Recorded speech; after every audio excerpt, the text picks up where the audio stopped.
Hello, hello. Hello, beautiful humans. I hope you're well. A big hello if you're watching the replay. I am just going to wait a few moments for our peeps to jump on, for a couple of people to join live. I hope that you are all so very well. And I'm just going to set myself up over here with the bits and pieces to start chatting to you. Just some notes on this topic. We're talking about from frazzled to focused today. Hello, hello. A big hello if you're joining me. Hey, Jolinda. Hi. If you can just let me know that you can hear me okay, that would be amazing. If you are joining me live, just let me know as you're coming on. Hey, Haley. So good to have you here. If you can just let me know that you can hear me okay. I can see we've got a few people coming on live, which is awesome. So good. It's always so fun for me when I have people on live with me, so I'm always very grateful. All right, I'm just going to see who else comes on. So good. Hey, teacher. Hi, Taisha. My gosh, I just like said you're going to laugh at me for just then saying your name incorrectly. I'm so sorry. It was like auto habit. Hey, Jenna. Hey, Joe. Hey. So good to have you here with me. Amazing. So good. Awesome. All right. I'm going to kick off because it's the middle of your day and it's just like, I don't know why that came out of my mouth.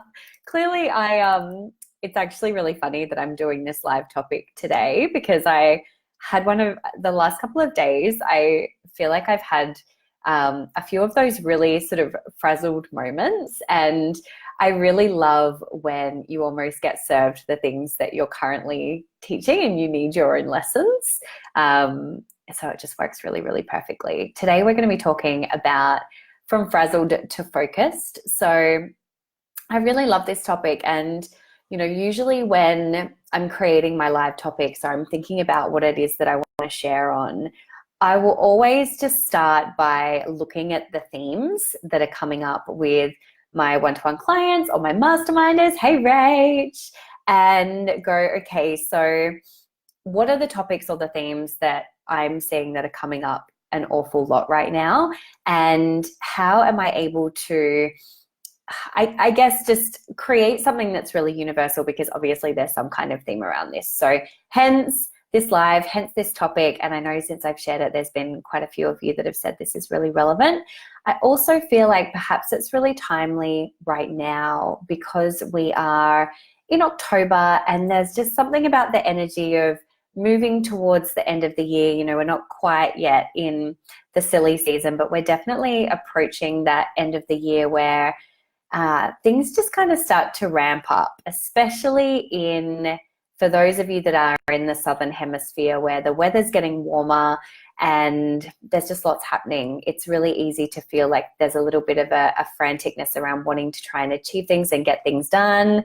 Hey, Amanda, maybe give me an emoji if you can relate to what I've just shared there. And I can see we've got quite a few of you coming on live with me, which is awesome. So yeah, I think it's really timely, and hopefully a few of the things that I share today are just going to be really helpful for where you're at right now to move forward with whatever project you are currently in right now. So what I'm also seeing right now is that it's common, super common, especially I know it's something that can be I love that emoji, Tasha. So good. I think it's something that I was writing when I was just writing some notes on this topic, is it's also something that's really especially relevant to those of you that are mamas. I see this a lot with my mama clients and mama friends, that it's even harder to create that focus for ourselves. But I'm jumping ahead a little bit, so I'll come back to that soon. So I'm seeing this a lot in the online space at the moment, and that it's much harder to create that focus that we really want to be able to create in our work. And so when I say frazzled, what am I actually talking about? What does that actually mean? So when I say the word frazzled, I'm talking about, being distracted by having too much to do and not knowing where to start. It's having too many people around you and not being able to, experience that sense of like coming home to yourself to know what your priorities are and what's really important to you.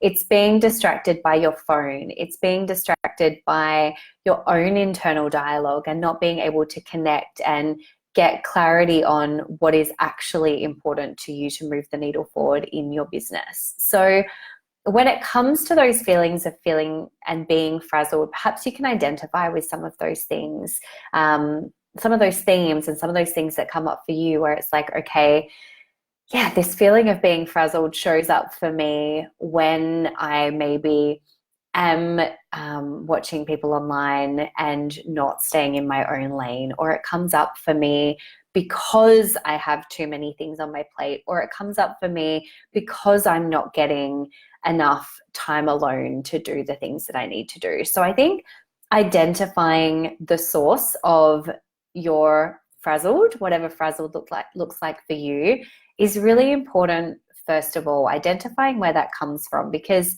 usually there's a mindset layer to that feeling of being frazzled. So I know, as an example for me, that being frazzled comes up for me when I feel like things are out of control. So one of my key things that I always really need to keep in check is my desire to control things.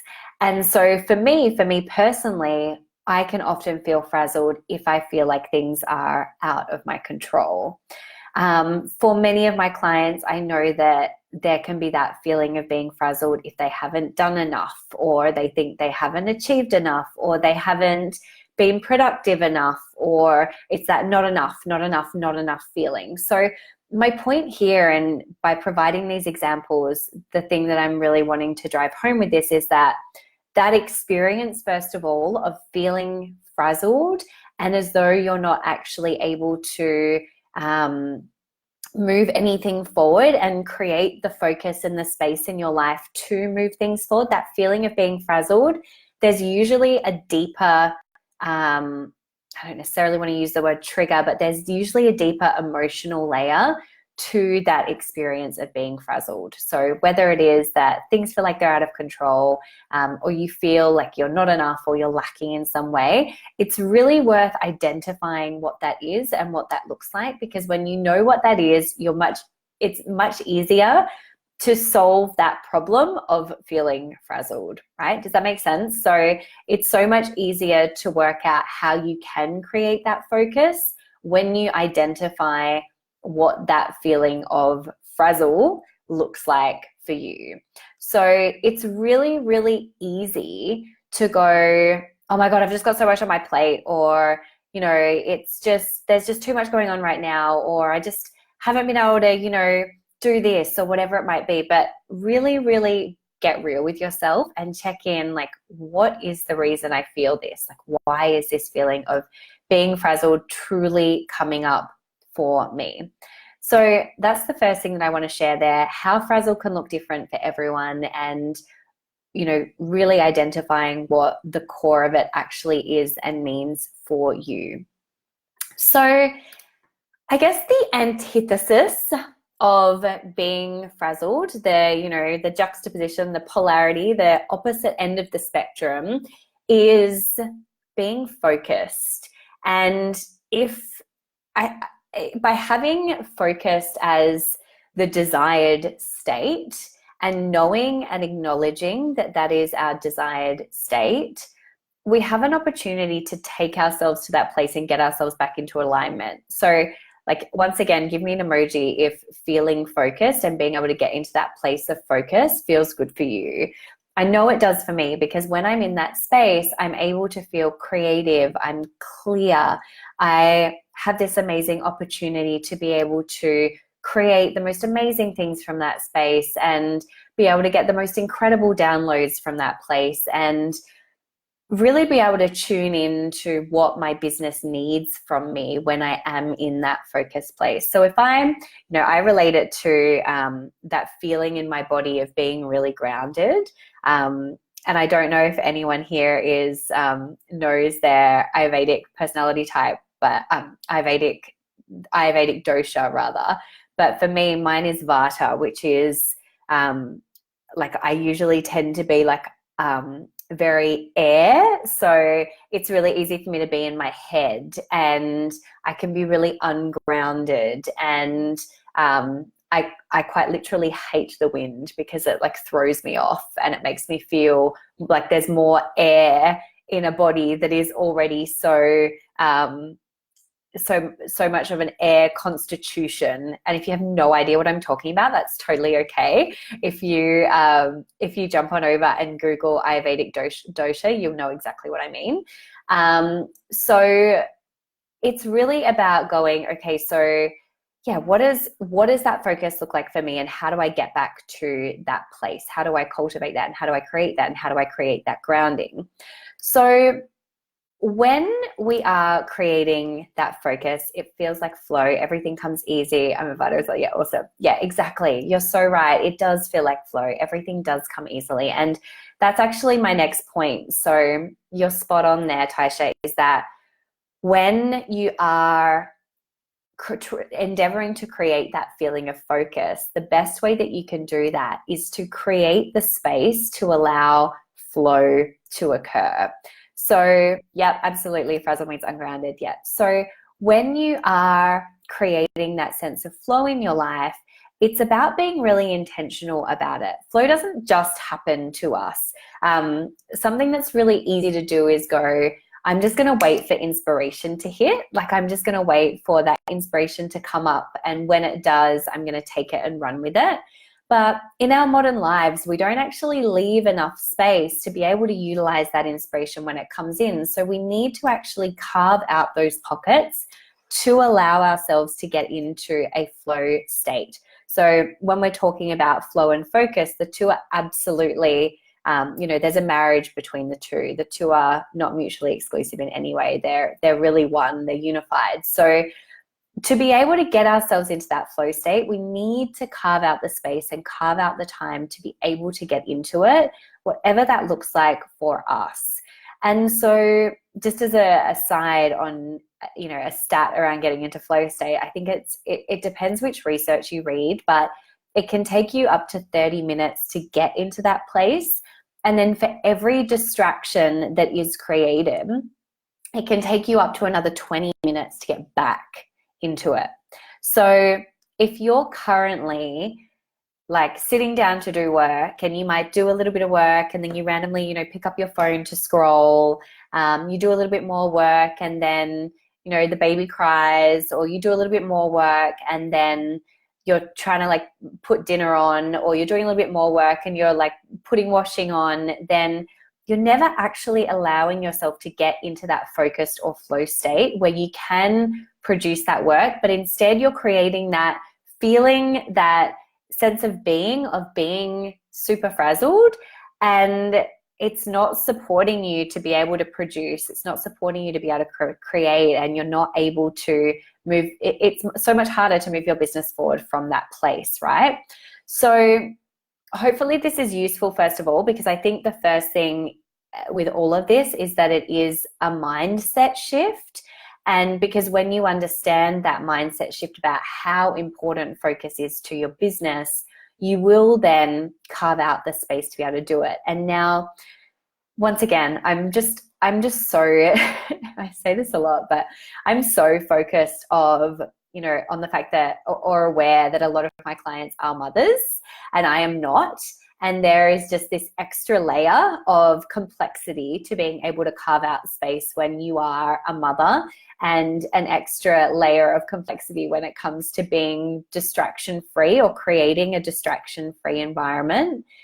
But I know, because I have clients that are amazing examples of, and I've got a couple of amazing examples of mother clients who are here right now that have the ability to be able to create that space, whatever that looks like for them, and get it done, and really get it done. And what I also know about mothers is that maybe it's because you absolutely have to, but for whatever reason, you just seem to get it done faster. Like the flow state seems to happen quicker. You're able to land in it faster. The focus is like laser, and you're able to move through and do the things much faster. So I think that, you know, in some ways, obviously, I know that there's more distractions that are able to present themselves to you, but if you allow yourself to carve out the space, then I know that you have the ability to get into that place much quicker. That's not based on any evidence. It's just what I've seen with my own clients. So call me out if you think that's wrong, but yeah, I've got a client there who's given me all the strong muscles, all the strong muscles. I'm really not so good at speaking today, so forgive me.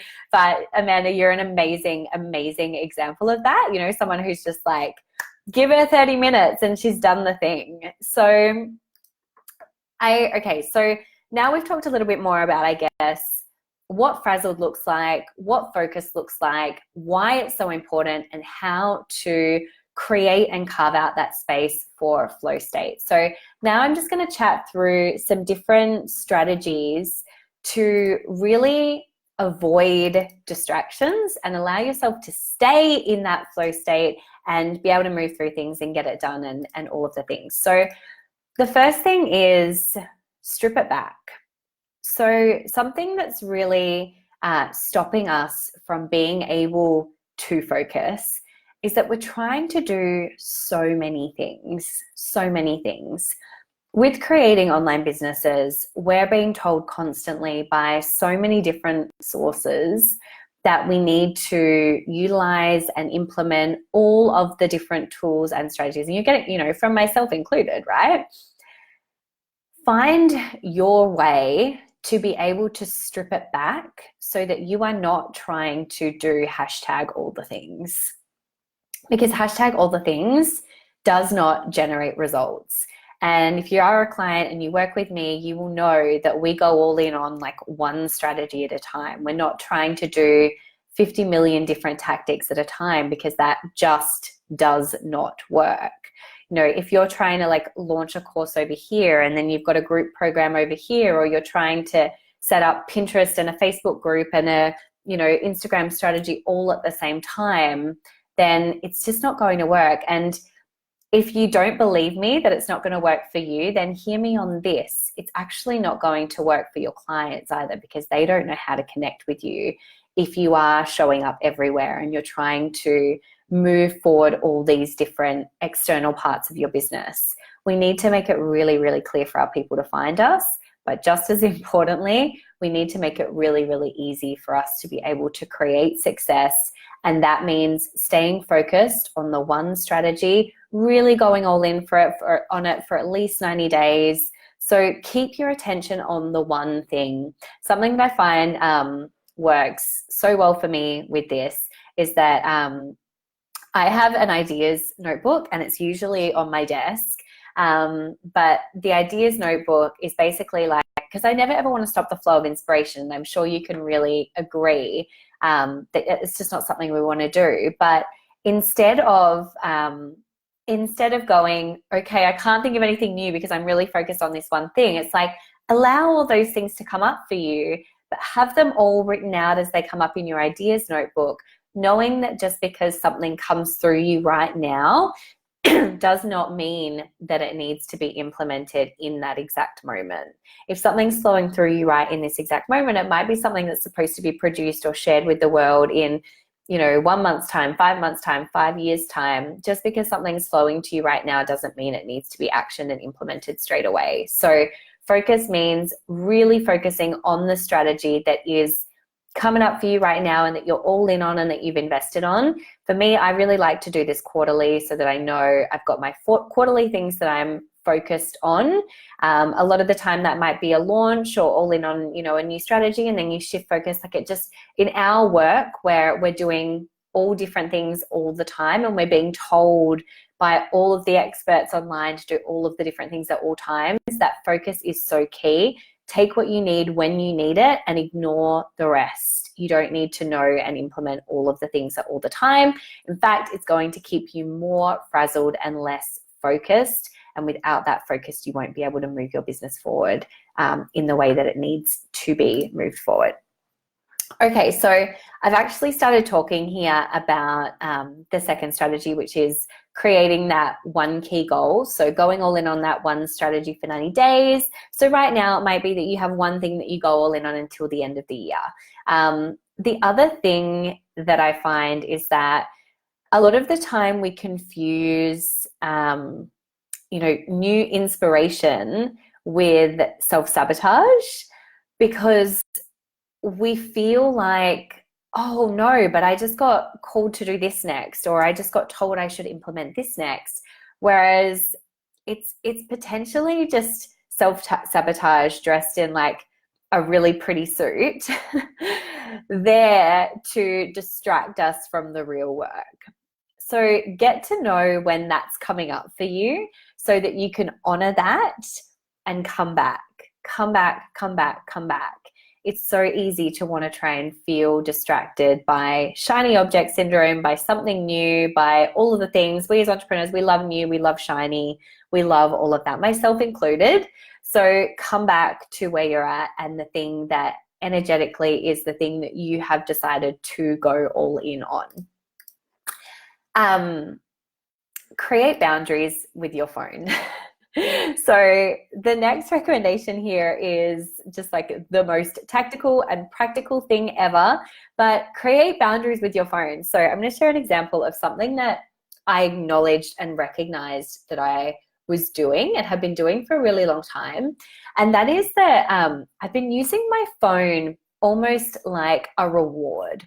So when I am working, at my desk or at a cafe or in other parts of my house, if something's flowing for me, and I'm so curious to know whether you all feel this as well, but if something's flowing for me, if I'm focused and I'm in flow state, then what I find is I get this crazy endorphin rush. And it's just the most beautiful thing. And I actually think there is science behind this as well. But I get this crazy endorphin rush, this just beautiful hit of, oh my goodness, this just feels so good. And then because I feel good, I give myself permission, self-sabotage, to like take a breath, grab a cup of tea, scroll on my phone. Because I love scrolling on my phone when I feel good, but not when I feel crappy. So it's really easy for us to use our phone in that way, like using it as a reward.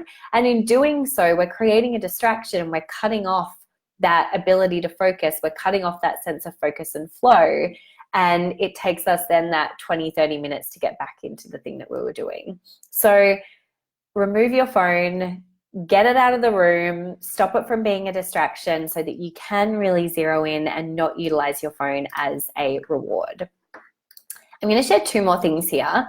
And so at this point, if you have any questions at all, please pop them below. I'd so love to answer them. Anything related to focus, any examples that you want me to share, anything at all, please pop them below. And I've got two more things I really want to share on this topic. So another thing that comes up a lot when it comes to focus with my clients is that it's really easy to consume more than we're creating. So it's really, really easy to just trick ourselves into believing that we need to look outside of ourselves for the answers, and we'll start consuming, whether it be consciously or unconsciously, by looking up, people in related industries or people that inspire us even, or whatever it might be to find those find those other answers that are actually within us. A lot of this is really related to self-trust as well. So trust yourself enough to know that you can create without having to consume first. And in fact, that consumption is just another distraction, when really allowing yourself to come back to creation mode, to bring it back all the time, is the way that you are going to cultivate more of that focus and more of that ability to really zero in on the things that are going to move your business forward. Can you see how we trick ourselves so much into believing that the things that are distracting us most are the things that move our business forward, when really it is focus that moves our business forward and not those distractions or not those things that are actually self-sabotaging us. So I can see I've got a question there as well, and I will come back to that in a moment. Beautiful, Ashley. Awesome. Perfect. I'm actually going to, I think my last thing that I'm going to touch on here is going to start answering that for you as well, which is great. So the last point that I wanted to make was around time blocking. So I freaking love time blocking. I've gone through a range of different ways, and it changes, you know, seasonally. It might even change based on, you know, where I'm at in my cycle, just where I'm at in my business cycle as to how I plan my day, plan my week, all of those things. But something that works really, really well for me, especially as my business has become bigger and more multifaceted, and I have different team and, you know, a lot more clients and things that just, you know, need to be done each and every day, is time blocking. It changes the game for me. So I use Asana as my project management tool with my team. And then time blocking is my way of not allowing myself to make up stories about how much time I actually have to do something. So when I look at, and I do this at the start of the week, I'll go through and work out what has to be done within the business that week. And I'll delegate the things that I don't need to do. And then I've got that list left of what I actually need to do within my business that week. And once I know what it is that I need to do within the business that week, then I'll start time blocking that into each of the days. So I might have an hour to do, and this is where you get really real with yourself. Like, does it really take you 3 hours to create your Instagram content for the week? Like, does it really need to, you know? So you can start then blocking those pockets of time for all of the things that you want to do within your business for that week. And then from there, what I do is I know that life happens and that things need to be tweaked and changed. And I endeavor to maintain a lot of white space there. So I've got some flexibility. And then I just spend the week playing Tetris with my time blocks. So if I find that I get really into flow with something and I've got another task coming up and I'm like, oh my God, but I'm so in flow with this thing, then I'll take that next thing and pop it up, like literally drag and drop it to another section within my week. Obviously, there's certain things that you can't do that for example, client sessions or meetings or anything like that. But those things that you have control over, you can then play Tetris with your time blocking and move things around. And it becomes like this really fun game of how can I play Tetris but still ensure that I get all these things done by the end of the week. So that is my biggest time management tip. I'm all about time blocking. I absolutely love it. So I'm just going to read Ashley's question here and see if there's anything else that I can add to that. So being our own bosses, I'm curious to know how you structure your day. Do you set a top 3 priority? Do you break your day up into different chunks to focus on tasks, content writing, connecting with clients, etc.?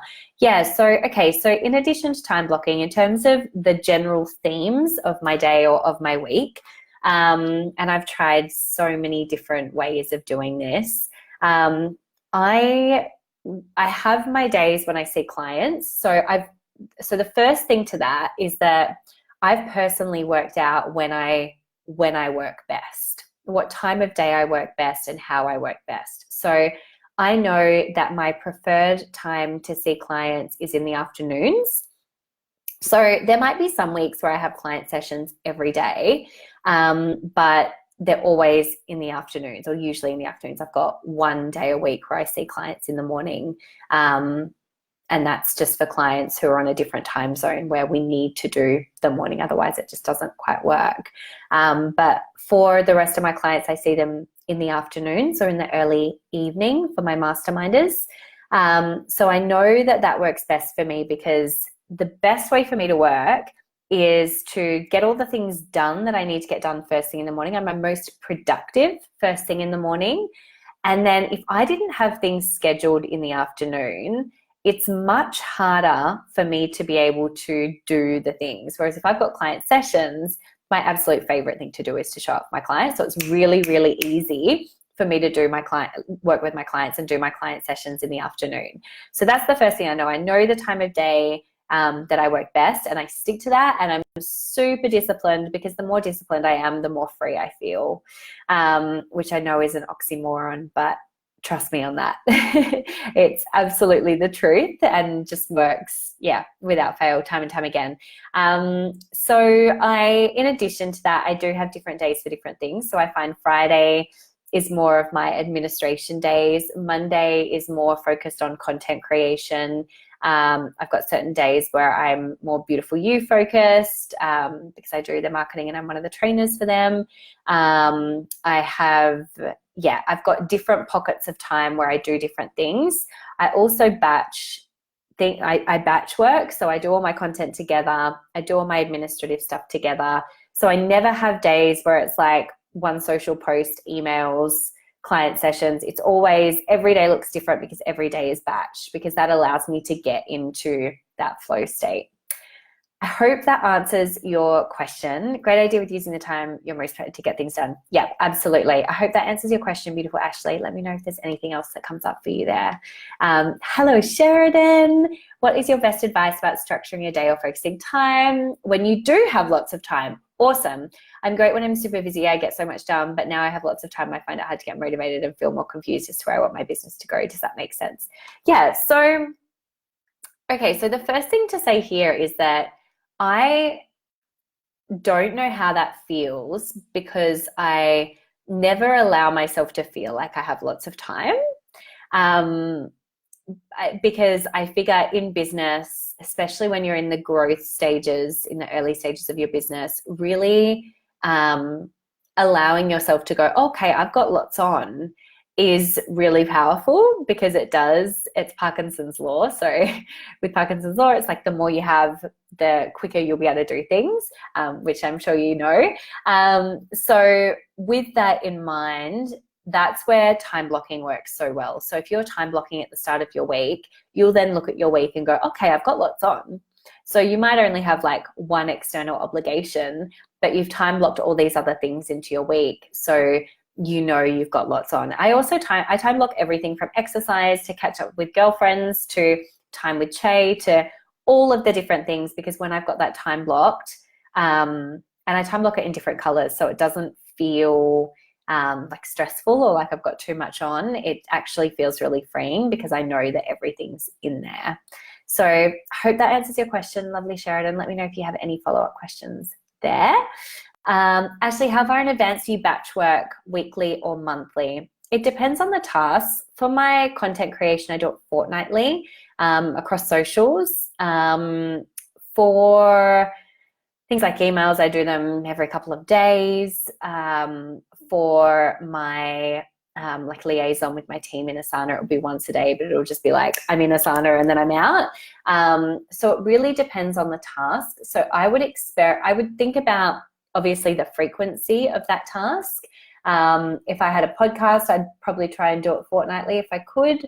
I think aiming to do certain things that are less time sensitive fortnightly is really great, because it means that you have some weeks when you have that thing and other weeks where you don't. So for most things, I work across a fortnightly cycle.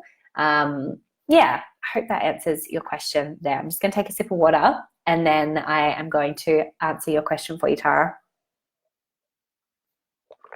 So I don't use Asana for time blocking, my love. I use Asana for popping in all my projects, and then I use Google Calendar for time blocking. So Asana is where my team and I live and work together, and then Google Calendar is where I go through and time block all my time. So I hope that makes sense and it differentiates the two for you. Ash has said, any tips on what to do to break through a limiting belief around a task that you know needs to get done, but you're putting it off because of a limiting belief? I'm a newbie business owner. It's a beautiful question, lovely. And let me think about how I want to answer that for you. So I think when you're new in business, usually the story around the task is like not knowing how to do it. I don't know how to do this. Maybe can I Yeah, I can answer it without knowing what the limiting belief is.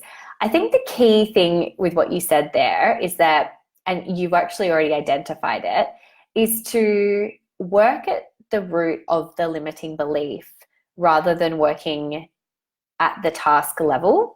So if you're putting off a task, it's usually you're putting it off for a reason. And so identifying what that reason is key, which it looks like you've already done. So how can you reframe that limiting belief? It's around asking sponsors for my upcoming workshop. Thank you so much for sharing that. So I would imagine that the fear that's coming up for you there is about getting no's or not feeling further along enough in your business that they would want to say yes to you. So something that I always tell my clients when we're talking about asking is to just reframe what a no looks like. Fear of rejection. Yeah, okay, awesome. So is to just reframe what those no's look like. So for whatever reason, we are led to believe that a no is a really, really bad thing. We think that a no is just the worst possible thing in the world. We've failed. Oh my gosh, how can we move forward because we've got a no? Whereas the way I really like to think about no's is that every no is one step closer to your yes. So if you're looking at a standard conversion rate for a standard thing in the online world, if you ask 100 people to sign up for something, you might get 10, if you're lucky, that are going to convert if they're warm. If they're not warm, you might have 2. So knowing that for every 100, you might get 2 that say yes.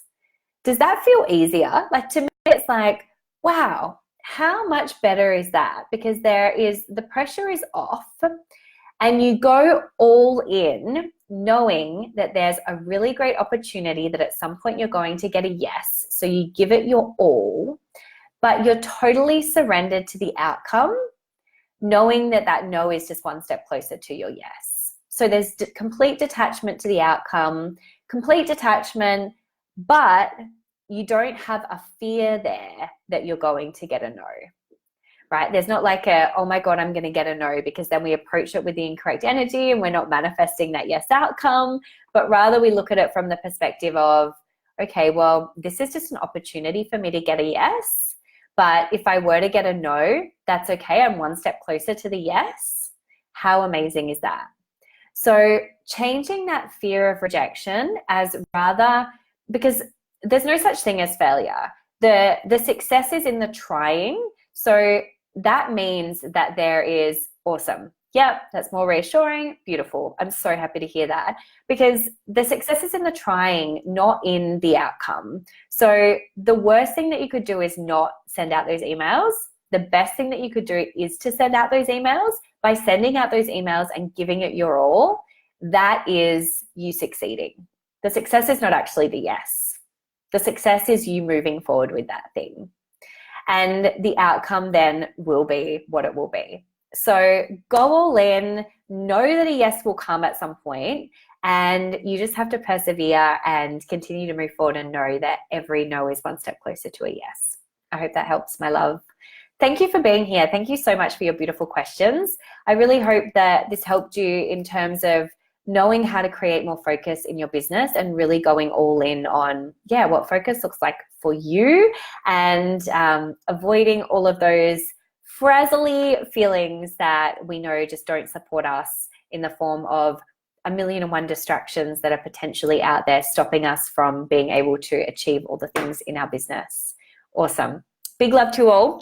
Have the most amazing day. Thank you for joining me live, and thank you for being here on the replay. And I will speak to you all really soon. Bye for now.